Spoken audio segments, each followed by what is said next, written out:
আসসালামু আলাইকুম। আমি যেখানে দাঁড়িয়েছি ভান্ডারী উপজেলার ৪ নং একরি ইউনিয়নের ২ নং ওয়ার্ডের বিপিন দাখিল মাদ্রাসার সেবাই বাড়ির এই মৌজায় দেখেন কি সুন্দর ক্ষেত খামার দেওয়া হয়েছে। সুজগিরের কারণে ফসল আদির বেড়ে গেছে, আমাদের দেশে অনেক বেড়ে গেছে আলহামদুলিল্লাহ।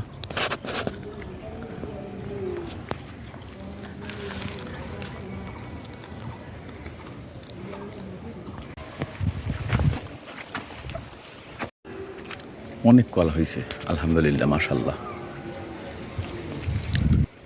সব সবরি কলা, অসাধারণ কলা, কি সুন্দর নিচ থেকে ধরা যায়। এইটা দুলাল দফাদারের